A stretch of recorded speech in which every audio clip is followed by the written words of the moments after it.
Bueno, señores, esta mañana en Telematutino 11, tal como habíamos anunciado, nos honra con su participación el licenciado Henry Merán, que es diputado de la provincia de San Juan de la Maguana por el Partido de la Liberación Dominicana. El licenciado Merán ha jugado un papel importante en el Congreso, no solamente por lo de la ley de partidos y de garantías electorales que estuvo en las comisiones, sino también porque es un legislador activo y lo hace siempre con mucha altura, haciendo honor a su estatura. Sí.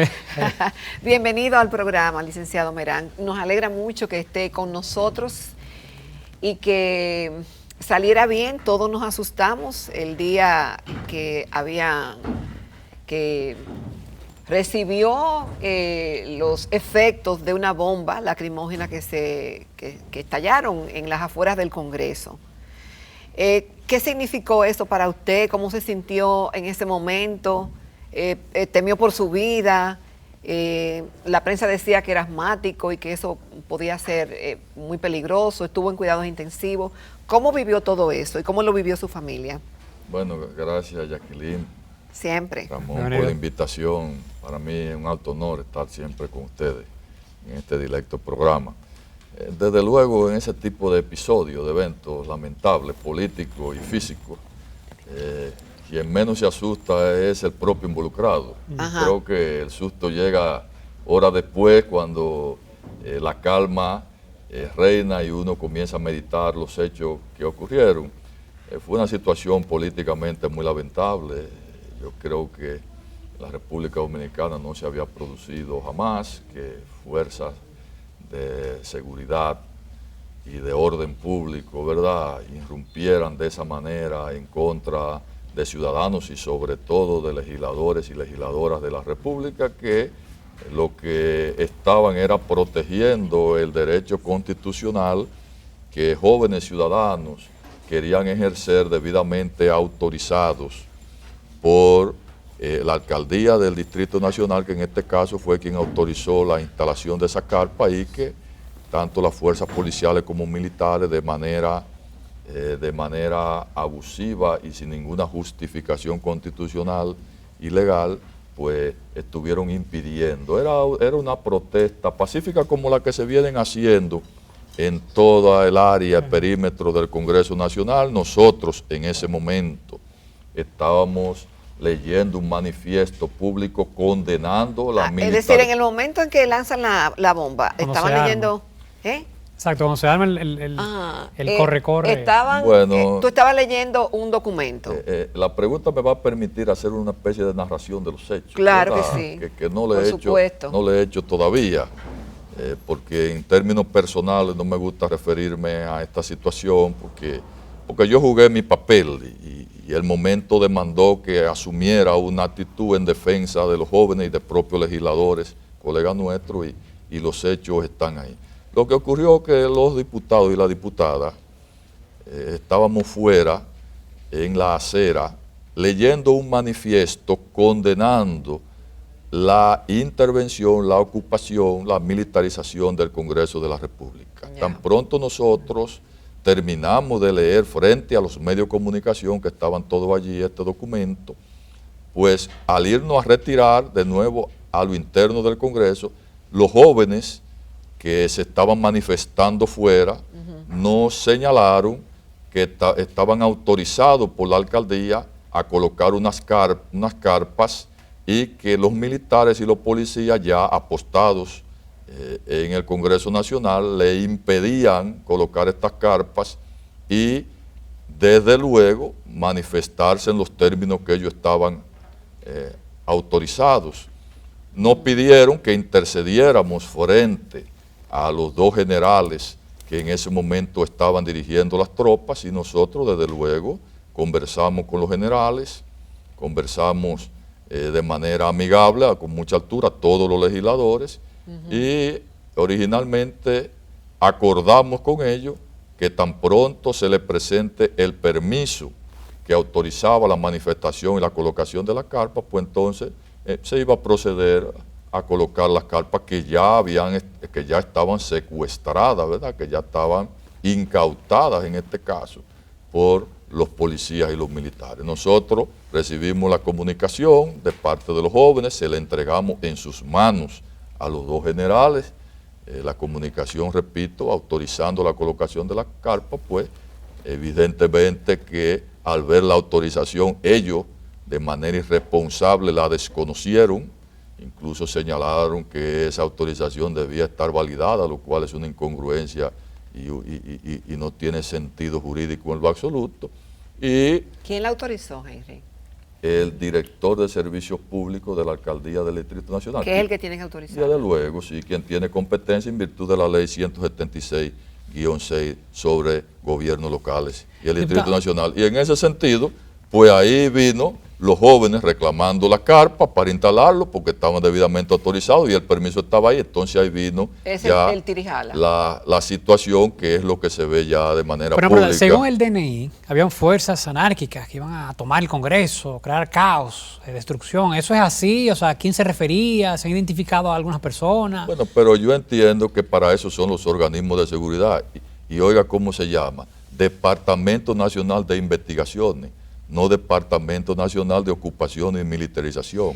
Un departamento de investigación, no solo el DNI, cualquier departamento de investigación del Estado, lo que hace justamente primero es investigar, no ocupar, sitiar, rodear el Congreso Nacional por casi 2 semanas, obstaculizando en buena democracia la labor legislativa. Entonces lo que ha debido de ocurrir es que esas investigaciones, en primer lugar, tienen que arrojar detenciones, interrogatorios, incluso eso frente a los medios de comunicación al país, anunciarlo, ¿verdad? Pero no se ha producido nada de esto porque no ha existido, desde luego, ningún indicio serio de que el Congreso iba a ser asaltado o ocupado por ciudadanos, por civiles. Son protestas pacíficas, como ocurre frente al Capitolio en Estados Unidos, frente a la Casa Blanca, o se ha visto militarizar el Capitolio de Estados Unidos, el Congreso americano, porque se ha protestado frente a él. Incluso los dominicanos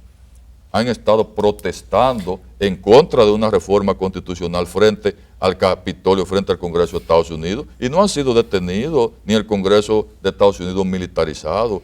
Eso en buena democracia, independientemente de los resultados que en contra de nosotros mismos haya ocurrido, que es lo menos importante, en mi entender. En buena democracia, eso no es posible, ni en democracias paupérrimas del siglo XIX. Es un retroceso, Henry. Pero por supuesto que sí, un precedente funesto en la República Dominicana, en una democracia, Jacqueline, que está en franco desarrollo y afianzamiento, y nuestra lucha se fundamenta y se basa justamente en eso. ¿Cuál es nuestra lucha por el respeto a la Constitución? Es para afianzar nuestro sistema democrático, el método legítimo del ejercicio del poder, y cuando ese método que llamamos en nuestro sistema político democracia es coartado por fuerzas militares, sin lugar a dudas, eso deviene un grave retroceso, no solo en términos de institucionalidad, sino en términos de opinión pública nacional o internacional, porque lo menos que puede ser afectado o agredido es el poder legislativo, porque el poder legislativo es justamente la casa de la democracia y el mayor estamento de representación que tiene un Estado del pueblo que pertenece a él. Ahora, Henry, ¿por qué a cuidados intensivos? ¿Tiene alguna condición de salud que se agravó con la bomba, alergia o algo? ¿Qué pasó en ese momento? Lo primero es, Jacqueline, que yo, dentro de la situación que se presentó cuando... Es la primera vez que voy a tratar este tema y a raíz de la pregunta no me gusta tratar temas personales. Sobre todo yo soy un dirigente político responsable. Y si en una lucha como la que estoy desarrollando me ocurre esto y hasta perdiera la vida, pues no hay ningún problema con eso. Es decir, Dios libre. Yo no me dedico a proteger mi integridad física y todo el mundo sabe que ando con mi chofer, pura y simplemente cuando no ando solo conduciendo yo mismo. Es decir, que para mí mi integridad física nunca ha sido una prioridad. Desde luego, ya como la situación es de interés público, pues me permito explicarlo. Yo originalmente, dentro de la situación, fui auxiliado por el Servicio Médico de la Cámara de Diputados, a la que pertenezco, y ahí se decidió trasladarme a un centro médico. Desde luego, en el centro médico, cuando se me hacen los estudios radiográficos correspondientes de estilo, ¿verdad? Resultó que tenía una neumonía por acumulación de humo en los pulmones, y por un tema de cuidado elemental, pues los médicos que me atendieron recomendaron que tenía que ser ingresado en cuidado intensivo para fines de observación y control, y ¿verdad? Ponerme esta mascarilla que a uno, entiendo, le suelen poner en estos casos, nebulizarme, aplicarme unos medicamentos. Desde luego, después al otro día lo que me correspondía era de cuidado intensivo, ir a una habitación, pero yo me negué. Yo no quise ir a ninguna habitación 2 días más, y la licencia médica que se me otorgó y el reposo, ¿verdad? Y el cuidado, pues lo decidí hacer en su casa. Desde luego, porque no quería que esto se interpretara como que era parte de yo prolongar una situación en términos utilizando mi salud como pretexto. Pero ya está bien, gracias a Dios. Política. Sí. Si la neumonía se dio, desde luego los medicamentos fueron debidamente consumidos y aplicados, y ya lo que me queda son los dolores fruto de los pullones, ¿verdad? Que me dieron para una serie de análisis un poco dolorosos, sí, porque hay que extraer sangre de la vena, de la arteria, de la aorta, ¿verdad? Y ay, Dios mío. Una situación complicada. No, pero estamos bien, y lo importante es, yo creo que lo menos importante, entiendo, es mi salud. Lo importante es... Es importante, para nosotros es importante. Sí, gracias, Jacqueline, gracias. Y gracias por tu llamada, tu seguimiento. Igualmente, Ramón, debo agradecer la solidaridad de muchos ciudadanos y ciudadanas, incluso que no conocía, que no tenía el placer de saber que se podían interesar por mí. Fue un seguimiento extraordinario, y encontré realmente unos niveles de solidaridad y apoyo muy importantes que siempre agradeceré. Yo creo que dentro de todo este esquema tortuoso, lamentable, al final ha triunfado los principios democráticos. El Congreso de la República finalmente fue desmilitarizado ayer en la tarde, fue desocupado, algo que jamás debió de haberse producido en la República Dominicana. Es un precedente, repito, funesto, que yo espero que de la memoria de los dominicanos pueda ser extirpado y borrado rápidamente. Es difícil borrar. Pero si fuera cierto, Henry, que iban a tomar el Congreso, yo no lo descarto. No sé con apoyo de quién, dijeron que era con apoyo de algunos legisladores. No, pero lo que defendemos la democracia, lo que defendemos la constitucionalidad, jamás vamos a caer en ese tipo de metodología. Eso es completamente ilógico. Todo lo contrario, nosotros lo que estamos es defendiendo la democracia y el respeto a la Constitución y la institucionalidad en la República Dominicana, y desde luego defendiendo a los ciudadanos que quieren constitucionalmente, en virtud de su derecho, protestar. Pero llegar a los niveles que se señalaron que pudieron haber motivado la militarización, pero de ninguna manera, porque eso echaría por el suelo lo que estamos defendiendo, pero eso no tiene sentido entonces, político ni constitucional. ¿Cuál es la explicación que ustedes le dan entonces a esa militarización? Si no era porque había amenaza de ocupación del Congreso, entonces ¿por qué? ¿Qué lectura le dan a esa ocupación? A esa militarización, a esa vigilancia excesiva para algunos. No se le puede dar, Jacqueline, otra lectura que no sea intimidación hacia el Congreso, coacción hacia el Congreso. No podemos olvidar que aquí estamos en un proceso donde compañeros del gobierno y legisladores, colegas nuestros, están procurando una reforma constitucional para prolongarse en el ejercicio del poder, y todo esto está claro que tiene un hilo conductor, y es en definitiva obtener la votación necesaria para una reforma constitucional ilegítima y que el pueblo dominicano rechaza de manera contundente y categórica, rechaza de manera clara. Entonces, ¿qué explicación podemos darle a lo que ha ocurrido? Bueno, repito, intimidación hacia el Poder Legislativo, coacción, desde luego, presión.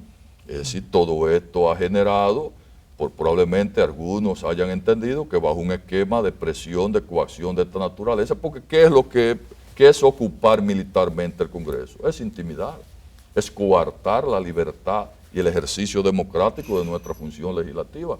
Es más, la Cámara de Diputados tiene 2 semanas que no puede sesionar regularmente. Entonces, eso provoca un problema de institucionalidad en la República Dominicana. Desde luego, yo entiendo que los compañeros que dispusieron estas medidas, porque estas son medidas que fueron dispuestas en términos políticos, no en términos militares y policiales. Estas fueron, es decir, los guardias y los policías actúan por mandato, y quienes tienen el mando de las fuerzas militares y policiales somos los dirigentes políticos. Así lo establece la Constitución.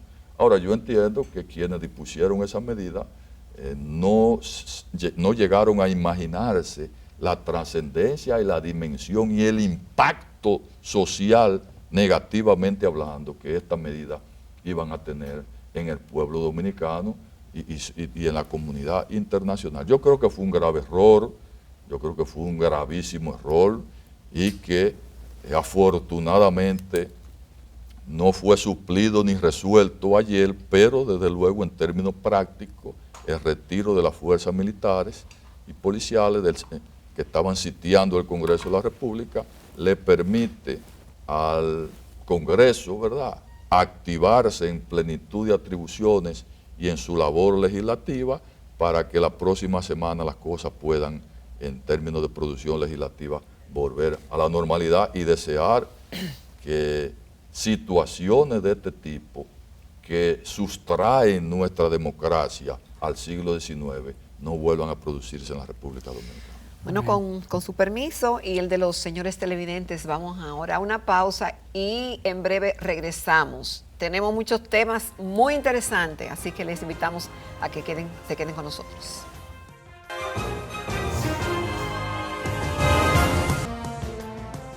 Continuamos esta interesante entrevista con el doctor Henry Merán, diputado del PLD. Todo esto, lo que pasó en el Congreso, es por la lucha interna morada de si unos, si otros, si va la modificación o no. ¿Acaso el PLD no se da cuenta que la gente está harta de esa rebatiña que mantiene el país en una incertidumbre política, que ha degenerado en cierta inestabilidad económica? O sea, parece que el país está paralizado hasta que se decide esa situación. Bueno, yo entiendo que si fuera por una rebatiña interna del PLD y las diferencias al interno de nuestra organización, incluso de cara a la selección del año 2020, todo sería sencillo, ya lo hubiéramos resuelto. No, esto tiene otra gravedad, esto tiene otra dimensión. ¿Cuál, Henry? Aquí lo que se está hablando es de instaurar un esquema de permanencia en el poder, vulnerando las reglas de juego constitucionales cada 4 años, por un lado, o por otro lado, desterrar un modelo de ejercicio y permanencia en el poder de siglos pasados. Esto es más importante que la propia unidad o estabilidad del Partido de la Liberación Dominicana. Y lo está señalando un dirigente del PLD, que una de sus prioridades es el dolor hacia la unidad de su partido. Si solamente fuera un tema de conflictos por el ejercicio del poder entre el liderazgo del PLD, repito, probablemente no hubiéramos llegado tan lejos. No, aquí lo que se está hablando es, aquí de lo que hablamos y defendemos de democracia, de que si nosotros los dirigentes políticos, en este caso PLDistas, le hemos brindado al pueblo dominicano un esquema constitucional que define las reglas fundamentales del ejercicio del poder público, no somos nosotros que cada 4 años vamos a alterar esa dinámica constitucional. Por eso, en esta coyuntura, afortunadamente, para bien o para mal, se destierra un esquema o método de ejercicio de permanencia en el poder y se instaura otro necesariamente. ¿Cuál es el que pretendemos instaurar? O mejor dicho, afianzar. Es el que usted llega al ejercicio del poder bajo lo que dispone la Constitución y usted ejerce el poder bajo esas disposiciones y se va del poder bajo esas mismas disposiciones. Ahora, ella misma señala cómo ha de modificarse la propia Constitución. Entonces, en ese sentido, se necesitarían votos de ustedes, congresistas, para poder cambiarla. ¿Están esos votos al día de hoy? No han estado, Ramón, ni están ni estarán. Yo diría que cada día están menos. Originalmente, cuando estos intentos de reforma constitucional se iniciaron, faltaban 22 votos, eso lo sabemos todos los diputados y senadores, eran 22 que faltaban. Actualmente faltan 32 votos. Estamos hablando que necesitamos, para bloquear una reforma ilegítima como esta, 74 asambleístas revisores y en la actualidad senadores y diputados, somos 106 que nos pronunciamos en contra de dicha reforma constitucional. Por vía de consecuencia, en buena democracia y legitimidad, en buen consentimiento, sin que éste sea viciado de manera fraudulenta, no hay forma de poder modificar la Constitución de la República Dominicana, y cada día se aleja más la posibilidad de dicha reforma. Por ejemplo, que el PRM, que uno lo ve como coqueteando, lo ve apoyando por un lado, ayer dijeron que no, como que sí, que no. Ese grupo Hipólito, ¿en qué pie está parado? Yo debo señalar que el Partido Revolucionario Moderno, como institución, de manera formal, de manera en este caso institucional, ha sido coherente rechazando una reforma constitucional en los términos que se están planteando en esta coyuntura. Ellos no han flaqueado mínimamente como organización política sobre condenar y rechazar una reforma constitucional. Desde luego, en todos los rebaños hay ovejas mansas y también ovejas un poco rebeldes, ¿verdad? Ellos, el PLD en eso, nos caracterizamos por ser sobre los lineamientos del partido más manso que rebelde. En el caso del PRM hay legisladores que un tanto rebeldes, que han de alguna manera querido salirse del rebaño en determinado momento, pero el PRM como institución política lo ha llamado a capítulo, como ha hecho en días y semanas anteriores, y ellos han vuelto al redil del rebaño. Repito, hay que estar atentos, hay que monitorear, aquí todo está claro, aquí todos estamos claros con quién está quién, los 100 y pico de legisladores que estamos, o futuros asambleístas revisores que estamos contrarios a una reforma constitucional, Ramón, el pueblo dominicano sabe perfectamente quiénes somos, y desde luego nadie puede aparecerse, como dicen, al echarse la paloma, aparecerse cambiando su voluntad o su consentimiento, porque el que de esos 106, por disposición de su equipo político, en el caso del PRM, de su partido, que se haya manifestado claramente en contra de una reforma constitucional, el que cambie su consentimiento, el pueblo dominicano sabrá perfectamente por qué ha cambiado su voto o su consentimiento. Porque nadie en una coyuntura como esta, de manera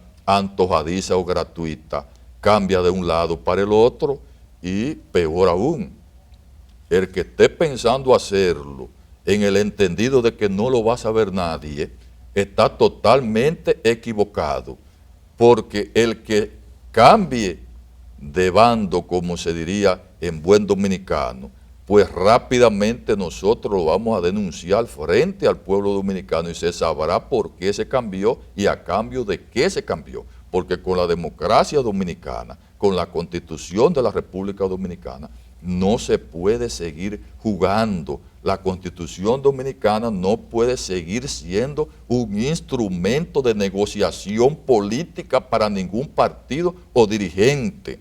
Ni para el PLD puede ser instrumento de negociación política, ni para el PRM, ni el Partido Reformista, ni el PRD, ni para Leonel Fernández, mi presidente, ni para el presidente de la República, ni para Luis, ni para Hipólito, ni para absolutamente nadie. La Constitución es para que todos los dominicanos la respetemos y sobre todo lo que por disposición del pueblo dominicano representamos los poderes públicos. Henry, ¿cuándo es el plazo para no tener que volver a hablar de este tema? Bueno, yo, Jacqueline, he señalado que sobre el plazo para no volver a hablar de una reforma constitucional, el plazo está vencido desde el 13 de junio del año 2015, cuando se proclamó la actual Constitución de la República. Pero se sigue hablando. ¿Cuándo que se va a sepultar este tema? ¿Para un lado o para otro? Si en buen ejercicio y dinámica política, no debimos nunca hablar de este tema en la República Dominicana, porque las reglas de juego han estado claras. Ahora bien, hemos hablado por 3 años y pico, sobre todo de un año para acá, con mucha intensidad. Y hay plazos fatales, Jacqueline, sin duda. Exacto. ¿Cuál es el plazo fatal que definiría una cosa u otra? Hay plazos constitucionales y hay plazos que establece la ley 15, la ley 1833, de 3318 sobre el partido político y la 1519 sobre el régimen electoral. El plazo constitucional, que es definitorio, es la terminación de la presente legislatura, que termina el 26 de julio.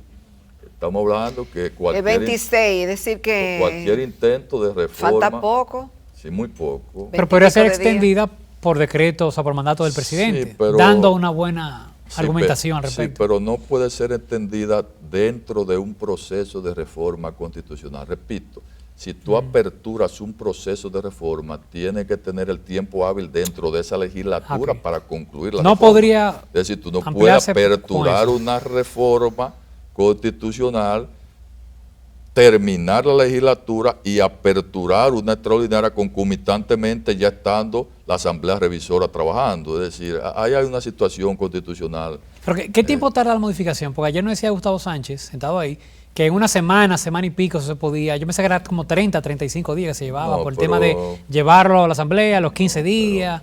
Pero yo creo que mi distinguido colega, muy experimentado legislador, Gustavo Sánchez, es mi vocero del bloque del PLD. Él sabe que no es así. Una reforma constitucional como la del 2015, que fue una reforma acordada. Sí, con el apoyo de todos. De todos. Sí. Duró 23 días. Entonces de ninguna manera puede hacerse en una semana, porque incluso el plazo para aprobar un proyecto de ley que llame una reforma constitucional solo tarda 2 semanas mínimo. Es decir, en términos legislativos tardaría mínimo unos 10 días. Ahora bien, la apertura a partir de ahí de un proceso de reforma llamando a trabajo a la Asamblea Revisora tarde alrededor de 15 días. Fue la dinámica que se empleó en el año 2015, que ha sido una reforma, repito, fue una reforma acordada y rápida, fue extraordinariamente rápida, duró 23 días. Estamos hablando que no menos de un mes en una reforma, vuelvo y reitero por tercera vez, acordada, no tarda menos de un mes. Vaya usted a saber en la coyuntura actual que tenemos, donde claramente aquí hay posiciones fuertemente enfrentadas, y aquí no se sabría lo que pasaría en la República Dominicana si un despropósito así se llega a presentar. Nosotros seguimos apostando a la sensatez, a la cordura de la alta dirección del Partido de la Liberación Dominicana, en el caso sobre todo de nuestro buen presidente, el compañero Danilo Medina. Nosotros seguimos creyendo y apostando a que en el fondo de los fondos va a primar la sensatez, su sabiduría política, su experiencia, su determinación a no manchar su trayectoria política y su historia como estadista. Un estadista de la categoría del compañero Danilo Medina, no es verdad, como decimos en San Juan, su pueblo y el mío, que se va a echar a perder por ambiciones desmesuradas que están fundamentadas sobre todo en los equipos que suelen rodear a los presidentes de la República, porque ahí es que está Ramón Jacqueline muchas veces el problema. Muchos cabezas calientes que rodean a los presidentes de la República, no aquí, en toda parte del mundo, pues incitan, ¿verdad?, a que el líder tome decisiones que muchas veces son catastróficas para él y para el pueblo que representa. Y nosotros entendemos que al final de los finales, el presidente Danilo Medina va a determinar que la Constitución se le impone no solo a él, sino a todos los ciudadanos, y que la va a respetar y va a trabajar, estamos seguros, para que un compañero del Partido de la Liberación Dominicana sea que siga dirigiendo, sea el que dirija a partir del 16 de agosto del año 2020 el pueblo dominicano. Brevemente, en el caso hipotético de que se presente, sea en lo que queda de semana o la próxima semana, y se apruebe, por obra y gracia del Espíritu Santo, ¿qué haría ese sector de Orienal? Porque he visto en las redes ya la imagen del expresidente bajo los colores de otra organización. ¿Podría eso ser posible? ¿O el pleito se echa dentro del PLD? Eso es tan imposible como que se reforme la Constitución de la República. Eso no tiene fundamento ni cabida. El presidente del Partido de la Liberación Dominicana, el presidente Leonel Fernández, y futuro presidente por el PLD en el año 2020, jamás podría ponderar el salir de la organización política, y mucho menos quienes lo seguimos. El PLD es un instrumento de liberación nacional que fue orquestado, que fue originado, que fue construido bajo el respeto de la Constitución de la República. El profesor Juan Bosch, su fundador, eso fue lo que nos enseñó, y desde el PLD es que nosotros estamos dirigiendo y sosteniendo esta lucha patriótica constitucional, y por lo tanto del PLD no se va nadie ni no va nadie, mi distinguido amigo Ramón. Bueno, muchísimas gracias al licenciado Henry Merán, diputado PLDista, por habernos acompañado y compartir con los televidentes que le siguen y que siguen el programa todas estas primicias y su punto de vista de la realidad política dominicana en estos momentos. Gracias y hasta pronto, Dios mediante. Vamos a una pausa comercial y retornamos con la rectita final de Telematutino 11.